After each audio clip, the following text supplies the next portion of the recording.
أعوذ بالله من الشيطان الرجيم. بسم الله الرحمن الرحيم. الحمد لله رب العالمين، وصلى الله وسلم وبارك على سيدنا محمد وعلى آله وصحبه أجمعين. ربنا آتنا في الدنيا حسنة وفي الآخرة حسنة وقنا عذاب النار. Touba Missiribah groupe mo ambe o bela jilen fo ni al-salam ya kafule ni uya assalamu alaikum. Ambanyi Allah subhanahu wa ta'ala fe alakam be sobama biye arabaye tawhidu darsu kanga dibi programuna bo am famana darsu ma doni ka daka bo araba don programu nchugo yare kamambulo me insha Allah amana njija aywa kada ko caya ka cugo amina njija ka to ka darsu indi insha Allah kada anafaka parce que darsu be bole tawhidu ka tawhidu ye fenye a doni minu nyini nye wajibi islamé bela jilen ka farda ain o doye ka ala kelebantiya aywa iko do ani feminu metu ola ina fa anya fa chugo mina akhdartigi ba fo aka kitabu damna fana ko awwalu ma yajibu ala al-mukallaf tashihu imanihi ma fen folofo me wajibi mukallafika oye ka kan liman ya kenya bo limanat se ka kenya fiyo fo akasro limanare femiye ko do ya donc fo limanare femiye muni ba kenya muni ba che fi ko kalango nyendo o kama wal handai annafa bunya kama amina njija chugo bela jirena insha Allah ka wal handai aka continue anye doke ala wala na temeno na kuma na arkanul islam islamiyya jose anya ira ka fo islamiyya jose nye jose ndure islamiyya akokacha khisalul islam feminu nyinnem be adama den fe islamiyya konala mote ka fo kiba be jate ka fo ka ba wajibu ni sunna ni mustahabu akacha me fenduru be no abela jelembe ore kombai abi foma ko islamiyya jose o jose mana nya iblo o kuma o koro ebse ka kore ke ka fara oka meni mami ndesra o jose ndurina o koro etena sika aywa toke ni edesra nagoni abana ma o jose nduri ni mo miyo matarafa o tikra mo islamé ko chama wora be fara oka o jose nduri anyo fo ango oye shahadatu an la ilaha illallah wa anna muhammadar rasulullah ka sheda ka fo muhammad mashite fo ala muhammadu ala ka kirai iko fo idala oye jose fo loy mo wada sika do islamé ala ni ote jose flana iqamu salati seli joli jose oye flana jose sabana ita zakati jaga dili jose nanina sawmu ramadana sungolo suni jose durna oye hajju baitillahi lil mustati ni ala sekiye yakata ala ka so ziyara no ye kata hiji bonin fenduru ni islamiyya jose islamiyya ko bela jilen beke ni kofe o kuma anyo fo wal handa temenuna o kofe annana arkanul iman limana josin ango limana we feminu ni ala ya nyini islamé fe ikada ala iduskuna ikada ula ma limana ale placer duskunye islamé josin ale be keni sunfonye parce que lui est barakena kantai islamé josin olu be keni sunfonye we barakena kanta we amma limana josen limana ko o diskunga ko de o lute barakena kanta o ko ni ka dala dro ni dar la fana ukma normalement an no kanga yila mais limana ko ni mi o diskunde ka bare bo anye o fana anyo jate fo angol limana josen o yore islamé kanga dako chabana mais o bela jelembe du fem duru be no a bela jelembe o de compagnie avec forma kulli mana josen o josen yo wore arkanul islami sittatun silamaya jose limanaya jose o ye wɔɔrɔ ye o kuma silamaya jose ye 5 ye limanaya jose o ye 6 ye o 6 in an y'u fɔ sigi tɛmɛnen na mais an bɛ k'u ta ka kuma o ka kelen kelen limanaya jose fɔlɔ o ye al-imanu billah i ka da la fɔlɔ k'a fɔ ala bɛ yen limanaya jose filanan i ka da mɛlɛkɛw la al-imanu bil malaika i ka da mɛlɛkɛw la k'a fɔ mɛlɛkɛw bɛ yen limanaya jose sabanan al-imanu bil kutub i ka da ayiwa a ka da ala ye kitabu minnu jigi k'a di kiraw ma ani nabi ma i ka da o la ayiwa jose naaninan al-imanu bil rusul i ka da kiraw la ala ye kiraw minnu ci kana danfɛnw kanda i ka da u la i k'a fɔ tiɲɛ don ala de aw ci jose 5nan al-imanu bil yawmil akhir i ka da do laban na k'a fɔ an filɛ ɲɛnamaya min na sisan a bɛna ba pewu ala bɛna tila ka bɛɛ lajɛlen kunu nin ɲɛnamaya in kɔfɛ ka taa bɛɛ ɲininka ka taa bɛɛ juger o kuma kiyama donna i ka da o la fɛn caman fana b'o kɔnpa ye i n'a fɔ an da bɛna s'o ma insha Allah jɔsen 6nan ani laban o ye al-iman bil qadar o i ka da latigɛ la a ɲuman a n'a juguman kuma nin fɛn 6 in a ɲinina silamɛ fɛ i ka da fɛn fɛn na i dusukun na a bɛɛ lajɛlen bɛ nin fɛn 6 in de kɔnpa ye ma ni ala subhanahu wa ta'ala sɔnna an bɛna ninnu bɛɛ ta kelen kelen an bɛna nin bɛɛ ta kelen kelen bon an y'a daminɛ al-imanu billah ka da ala la o kuma an ko fɛn caman bɛ don o kɔnɔ bon o walahanda yɛrɛ o nɔgɔyara parce que ka da ala la o kuma i ka da ala ka mankutu fana la i kan k'o ɲɛɲini k'o dɔn an y'a yira k'a fɔ mankutu minnu bɛ wajibiya Allah subhanahu wa ta'ala ka hakɛ la an y'o fɔ o ye mankutu 20 ye an da mara olu la wajibi do i k'olu la sabati Allah subhanahu wa ta'ala ka hakɛ la bon o mankutu ninnu sinɛ o ye mustahili ala ka hakɛ la ma an y'olu fɔ walahanda tɛmɛnenw na ma ni ala sɔnna bi walahanda in na an bɛna dɔn limanaya jɔsen 2nan ni o ye al-iman bil malaika o ye 2nan ye i n'a fɔ tawhidu kitabu b'a tartibu cogo min na i n'a fɔ a tartibulen yɛrɛ bɛ kuranɛ yɛrɛ kɔnɔ cogo min na ani hadisa kitabu y'a tartibu cogo min na olu y'a classé cogo min na o kuma ka da mɛlɛkɛw la o de bɛna sigiyɔrɔma ayiwa 2nan na naam o kuma o de ye bi walahanda ye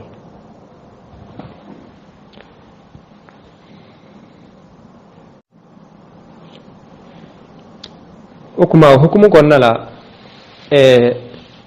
mɛlɛkɛw yɛrɛ k'a fɔ mɛlɛkɛ a kɔrɔ yɛrɛ ye jumɛn ye arabukan na mɛlɛkɛw ye jɔn ni jɔn ye u mankutu bɛ cogo di dalilu jumɛn bɛ yen nɔ k'a fɔ ko mɛlɛkɛw bɛ yen mɛlɛkɛw u ka baara ye mun de ye ne ko ka da la k'a fɔ mɛlɛkɛw yɛrɛ bɛ yen o nafa jumɛn de bɛ a la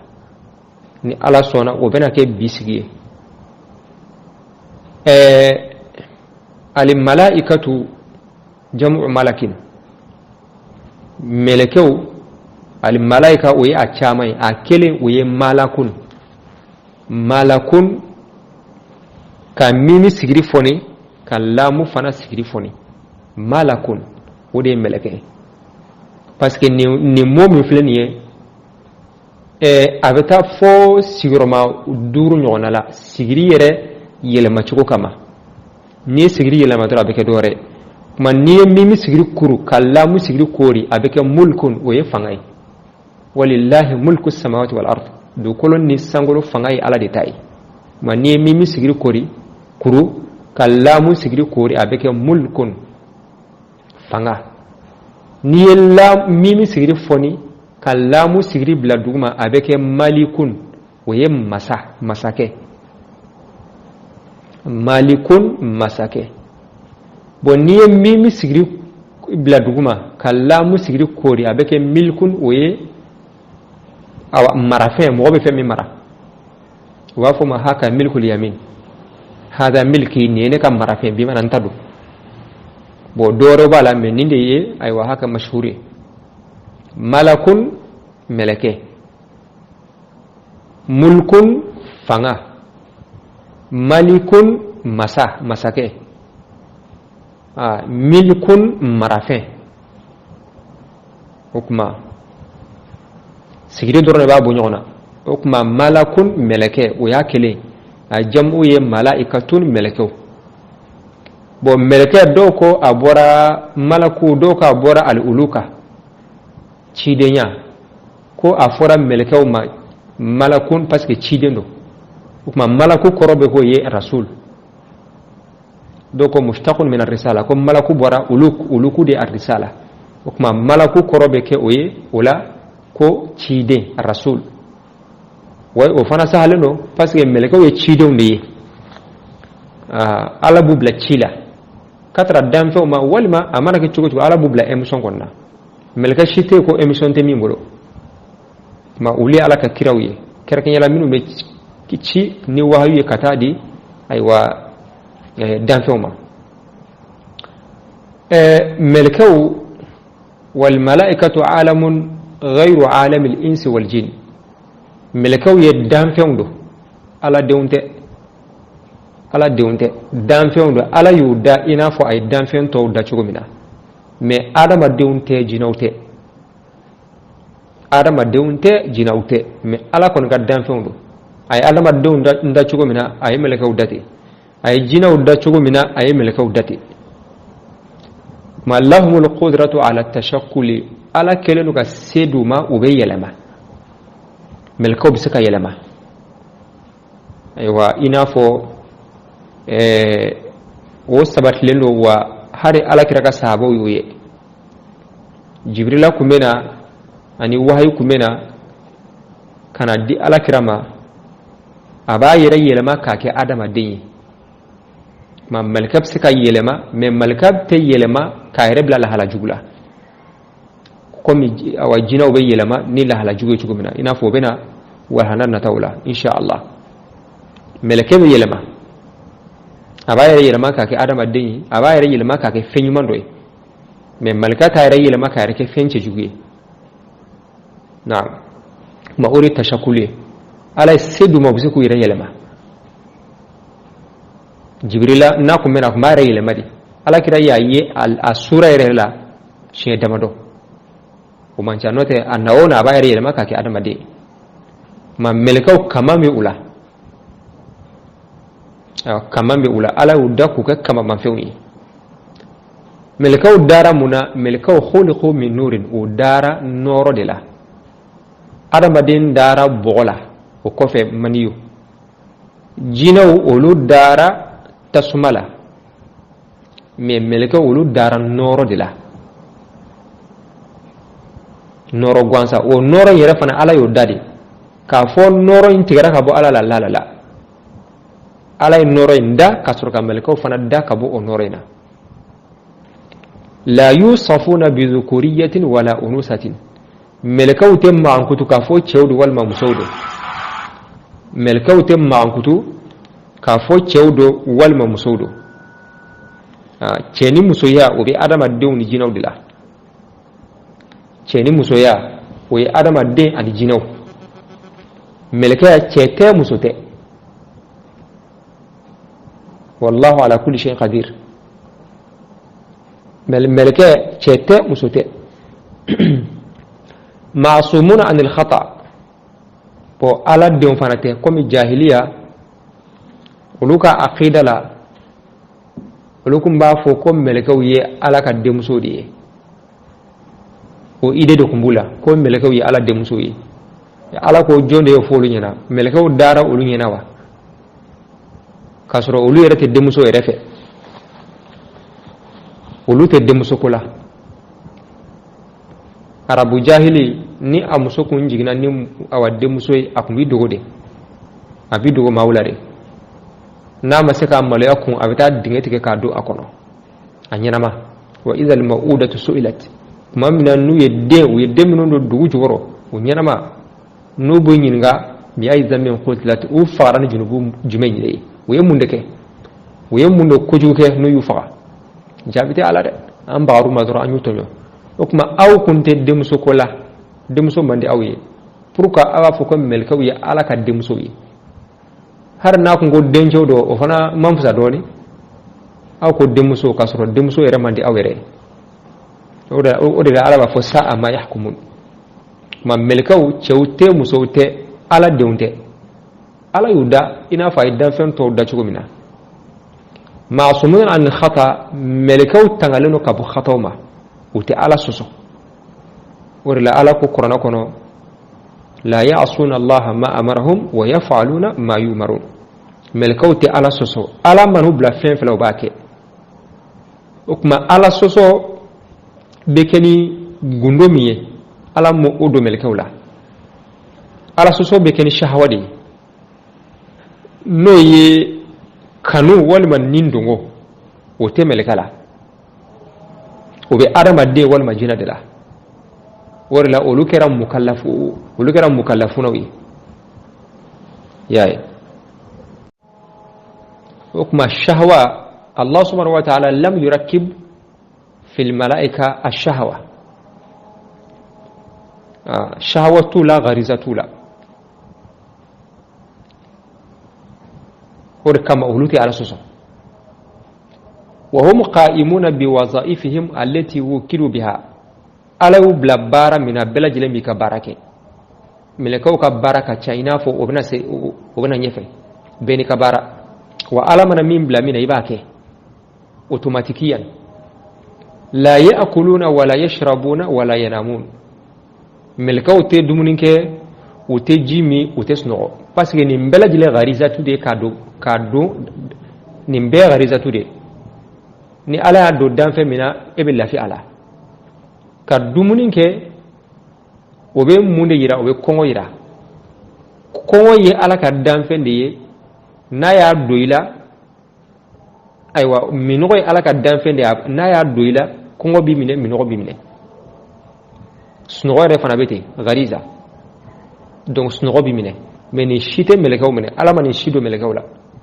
la yahtajuna ila ta'amin wala sharab wala nawm ute dumuninke ute jimi aywa ute snogo ala ma o danka o dula aywa melkaw koni ka ala batu doro ute foila ala batu ko shunikle ute senge parce que hari senge o yere da fende fanga dore bila no fanga febula be senge ala kelo ka fanga mino melkaw la ka quwa mindo ula senge seka aywa asoro ute senge fifiu ute salia u farte faaw kan nimbe dan fende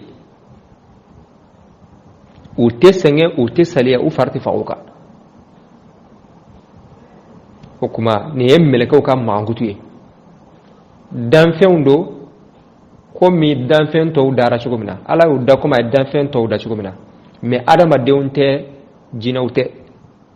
u biseka yelema chugo nyumana u dara noro de la chewte musowte wawte ala soso ala manu blamino boke ute dumuninke ute jimi ute sno ute bana ona nyona arama de mankutu nuno otula ma malikaw o be nyonye u da chugo o tekelenye wa o ka titiri o ka jala be nyonye na mo ti ala soso ala manu blamino bake ala ko qur'ana la ako alhamdulillahi fatiris samawati wal ard جاعل الملائكة رسلا ولي أجنحة مثنى وثلاث ورباع سورة فاطر آية فلوره أكو تنوم على من يسانغلو داباي أني دوكلو على من يملكو كيباي تشيدوني أبين ملكو تشيكاتر دانفوما كما ما فيوندو فلا فلا سبا سبا ناني ناني دو كمان فلاي دو كمان سبا دو كمان ناني دو يرتاكا چانكا تموكا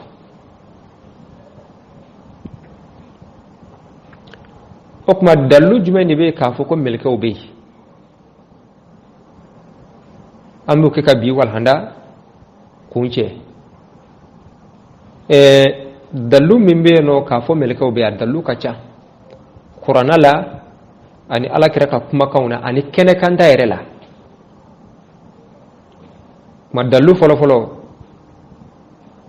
amrullahi ta'ala bil imani bihim wa ikhbaruhu anhum ala ya anya mariya kanga dammel kawla ala ya anya mariya anga dammel kawla o kuma na yasro teno ala banya mara kanga da ulawa ala ta anya mara kanga da fena femindi ala ko qur'ana kono wa man yakfur billahi wa malaikatihi wa kutubihi wa rusulihi wal yawmil akhir faqad dalla dalalan ba'idan kuma ala ya ira kafo nimma min kafira ni ala imadda alala imadda melkawla imadda ala ka kitabula kitabu minun jigi kadi kiroma imadda kirawla ani dola ba imadda nishila ko tira mo filila min kaja okma ka nimma mi madda nuna okmo tira mo filibantide okmo koro sai kanga dala de ya dongi kanga dala de na'am kuma ni aya ina ala filaka limana josin duru di foyano kadda alala kadda melekawla kitabu kiraw do laban afilaka limana josin duru belajilen foni aya en kono kuma qadaru latige odronete ala kuma dalu wara min beno o kuma ni mo mi qur'ana dalu chama be qur'ana kono min be kuma melekawka dalu chama de be qur'ana la min be kuma melekawka me kuma la surena ambe wasani ni dalu fulana ala kira sallallahu alaihi wasallama ala kira kumbe nabe do ke meleke do ku tobe ala o bayra ka fu ko meleke o be ala kira ka do kumbe na kumbe sufe na flake awaf allahumma rabb jibrila wa mikaila wa israfila fatir as-samawati wal ardi alim al-ghaibi wash-shahada anta tahkumu bayna ibadika fima kanu fihi yakhtalifun ihdini lima ikhtalafa fihi min al-haqq bi'idhnika innaka tahdi man tasha'u bighayri hisab nimbe muslim kono ma ala kira kumba fa ka duwula jibril ma ani mikail ma ala israfil ma ala sangolo daba ala dukolo daba ala e ala mimbe ko dogolenu ko kene kanta do e ala mimbe kiritike ika danfe ni nyonche ika joni nyonche o bi nyonso so kominona o kuma ne bi deli o mana nyon fonya femina o mana me nyon fonya femina ika ne kana katara o chinyama manni ala yare ka jenye e ala be makanda katara sitanyuma ma ni ma min jara iye o kuma ni hadisen kono ala kira flaka jibril tokofo ka mikael tokofo ka israil fil tokofo man ay munne kama yen nun to sugani ka bo meleka to nyoje pasige meleka minun jalaka bu kosobe nunu adoy o kama ayen nun ta utoma o kuma bayra ka fo meleka obe parce que nasru teno ala kira sallallahu alaihi wasallama atu tofo dalu sabana min bayra ka fo ko meleka obe niya jete min ala kira ka sahaba radiyallahu anhum ukum meleka wiye o misala do yom badr dona ala kira ka sahaba wiye meleka wiye badr kele amano wade ala meleke ba chaman de lajigi ka islamew deme ina fo sahaba do yere afo ulbe bulkatara kafir makuba kungulo tege kaba ibtasoro ubisnaka aye akungulo tege kabi kasoro luma sama ala meleke de bla ku deme uyu yere fana ko do yere do yuye ma uyi kene kantai ala kira ka sahaba uye meleke uye batri dona ani tuguni ala kira ka sahaba radiyallahu anhum uye jibril she chama ina fa anya fa kumbe to kana adama den sawrala akumbe to kana min sawrala wa fa mako dihatul kalbi ala kira ka sahaba do be kuma fa ko dihatul kalbi akumbe to kana odi surala ka chaya na'am kuma kuma to kana odi surala ka chaya dihatul kalbi bo sahaba kumba ye sahaba kumbe to kaye o hadisau kacha o hadisa doye hadisul mashhur hadisa do beno wa fa mako umul ahadis umar bin khattabi alede yi hadisa mafla don dolo lusige me ala kira yoro bo chedo snakana cheni aka finu jele no pass abora kunkono na de fekana me aka finu jele no pass akungulu si fine gongon foitala gongon te fanina gongon te farkola gongon te kunshigila adum bora kunkono na de fe afu ko mo bora voyage la a hadisa kaja ko kuma anana furru kanisi ala kira koro ka ala kira nyininga silamaya ye munye ala kira afanyina limanaya ye munye ala kira afanyina al ihsan nyimaya ye munye ala kira afanyina wajebe wuli wati jibe ala kira ndodo ne todo etodo o kuma tamashion ala kira afanyina che aklali awulla kata atalen ko umar ko ala kira yalin yiniga sallallahu alaihi wasallam ibe chain donwa ko ne kontado ere den ala de bendo ako jibrila de fleni koy anana aw kala aw ka dina de la comme hadisa ka jandoni amba sunya o kuma sahabaw ya ala kira jibrila yeniya ala kira refleka fu nyina ka fu ko jibrila do me anana sura mina we dihiyatul kalbi ala kira ka sahaba do na'am man ye pewe kaira ka yira ka fo melka ube dalun nanina wusulul wahyi ila al-anbiya wal mursalin wahyu sera kirawni nabi ma machudi uluma ta ala yorolaw na uluma se ala fi min sera ala fi we ala kira kilim bi sallallahu alaihi wasallam okma wahyu minkum beduma akum suma chudi akum suma bi wastati al malak melka de kumena aduma wa melka min kibelno wahyu la o jibril de alayhi salam idan huwa al muwakkal bil wahyi alay alade kipe kalibla wahyu kola ina fo bina fo fi wazaifi al malaika melka kam mechi o yeddalle ka fo melka be dalu durna kayra ka fo melka boy o ye adama dew ni minani qabdu arwahil khalaiq dan fe ni minani o bayra ka fo ke melka be hal ni mami makala de baraka fo ko saya melke bi amrun ma'lumun fi din bi darra bala jilam bodo saya melke malakul maut ani ajenyo ala ko qur'an ko no qul yatawaffakum malakul maut alladhi wukila bikum melka min kepelen be aw faqalila o de be aw ni mine koy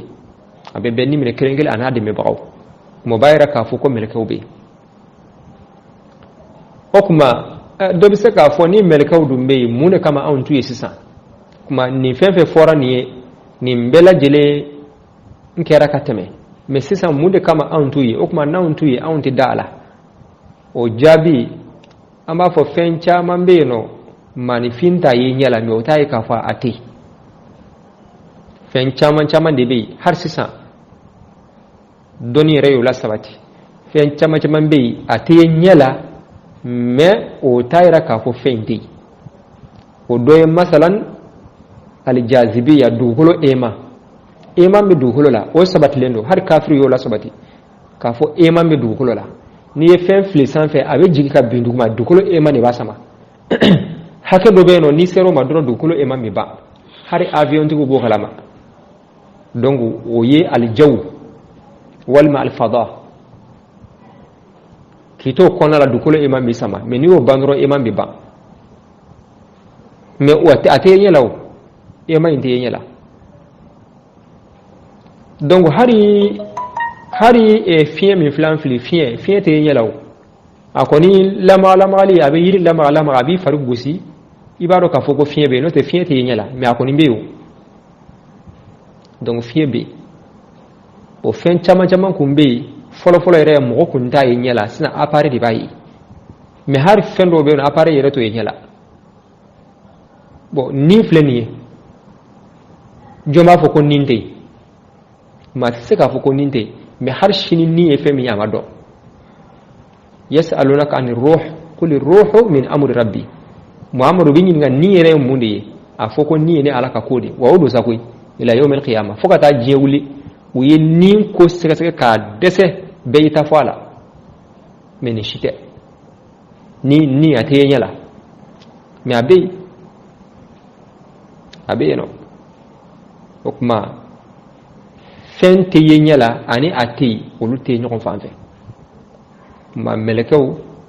dalu min bɛ ala k'a fɔ ko mɛlɛkɛw bɛ nin ye a dɔw ye ma an bɛ ala subhanahu wa ta'ala deli ala ka misabu ma o kuma mɛlɛkɛw ka baara u bɛ mun ni mun de kɛ i n'a fɔ an y'a fɔ cogo min na mɛlɛkɛw ka baara ka ca mɛlɛkɛw ka baara ka ca kosɛbɛ mɛlɛkɛ dɔ bɛ yen nɔ ala y'o kipe wahayu la o ye jibrila ye alayhi salam ale kipelen bɛ wahayu kibaruyaw la ala ko kuranɛ kɔnɔ qul man kana aduwwan li jibrila fa innahu nazzalahu ala qalbik ni maa min kɛra jugu ye jibrila ye o fa jibrila de ye kuranɛ jigi kan dɛ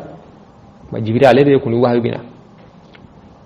mɛlɛkɛ dɔ ye mikail ale kipelen do garisɛgɛ ko ani sanji ko la mikail israfil ale kipelen do buru fiyɛli la israfil ale de bɛ buru fiyɛ dɔw b'a fɔ ko bilali tɛ buru fiyɛ dɛ bilali kɔni mɔgɔ tɔgɔ kɔni don ala kira ka sahaba belebeleba a ka misiriwulaw tun ye bilali jɔn kun don abubakar sidiki y'a san ka hɔrɔnya o ye bilali mais k'a fɔ ko mɛlɛkɛ bɛ ko bilali ayiwa ne kɔni t'o dɔn buru fiyɛla kɔni o tɛ bilali o ye israfil de naam israfil de bɛ buru fiyɛ siɲɛ fɔlɔ dan fɛn bɛɛ bɛ jɔ jɔn fɛn bɛɛ bɛ da n'a ye buru fiyɛ k'a sɔrɔ nimafɛn bɛ dugukolo kan a bɛɛ bɛ da fo nimafɛn dɔw bɛ yen olu tɛ sa ni israfil ka buru fiyɛlen mais o bɛ tila ka sa hari israfil yɛrɛ a bɛ sa saya yɛrɛ mɛlɛkɛ yɛrɛ bɛ sa ala yɛrɛ b'ale fa kuma o kɔfɛ nimafɛn tɛ dugukolo sanfɛ nimafɛn bɛɛ bɛ ban pewu bɛɛ bɛ sa o kɔfɛ ala bɛ sɔrɔ ka bɛɛ lajɛlen ɲɛnamaya ni israfil ka buru fiyɛlen tuguni o kuma mɛlɛkɛ dɔ ye tuguni malik ale ye jahanaba gardien awa o président ye ale ye khazinu nar ala ko korona kono wana daw ya maliku liyaqdi alaina rabbuk qala innakum makisun jahanaba kono do me malik wole yankan kata be bunya uma wa fo malik ala delisa kan fashi gele ne an ga lafiya ala ba fo awte sare aw be awte safiu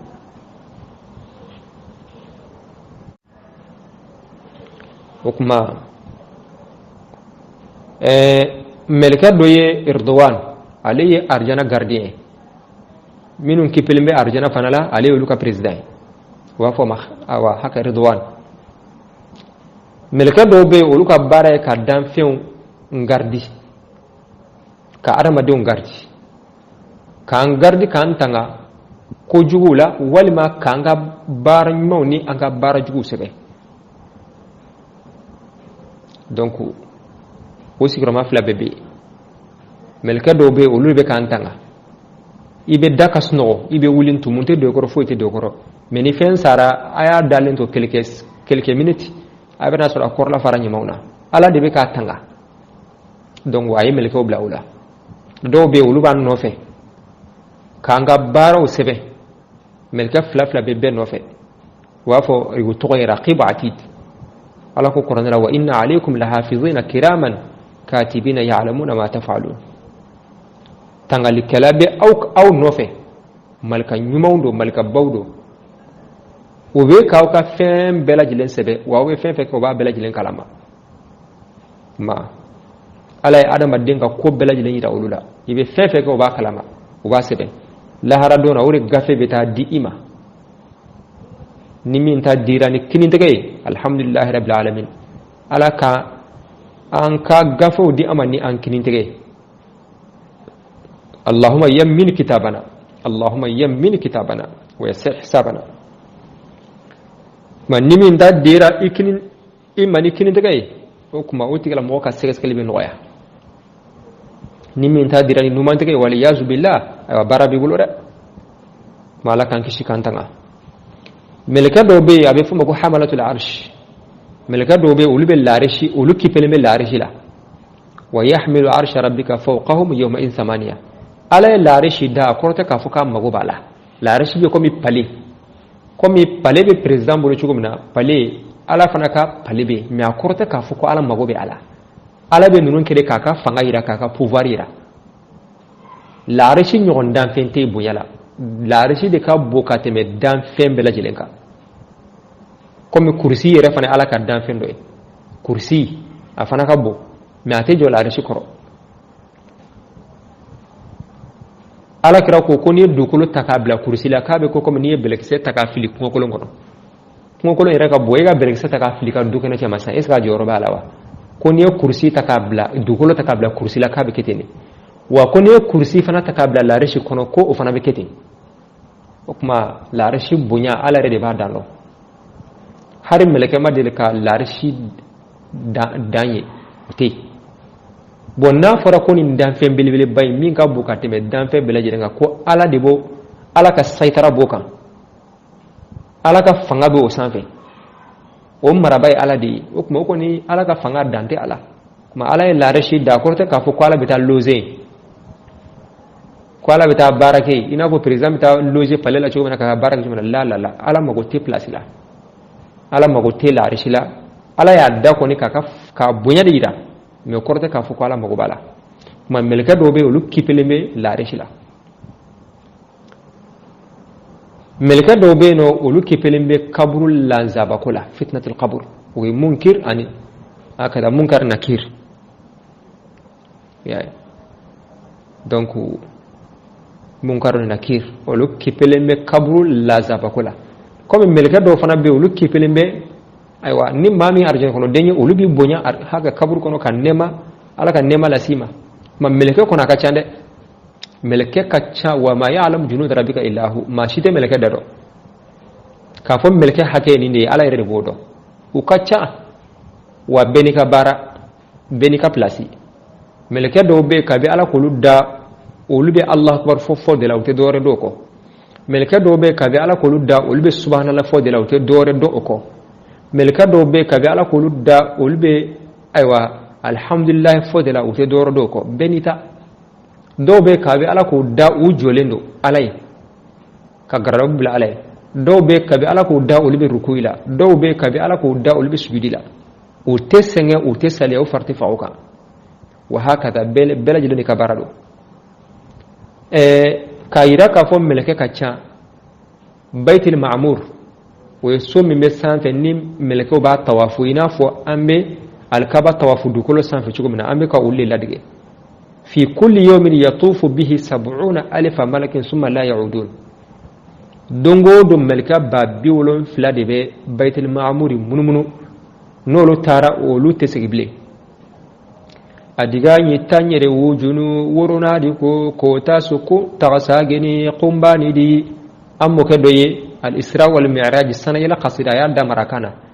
ala kira tara sur baitul ma'mur dongo do melka babbi wolo fla de be atawaf no lo tara olu te sigible ayo de fo min baitin kono ma melka ka chane ma shite adado ni allah subhanahu wa ta'ala yarete wa dan kumbe abela jelena ashima date gwansa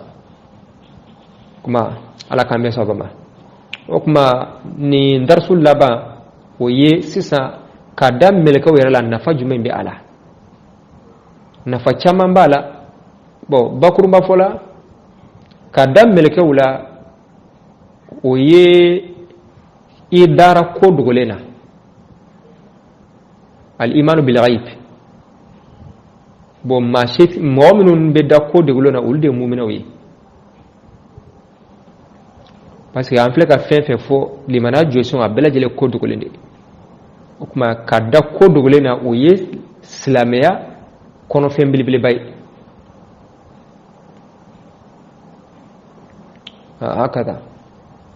هكذا يؤمنون بالغيب ويقيمون الصلاة ألف لام ميم ذلك الكتاب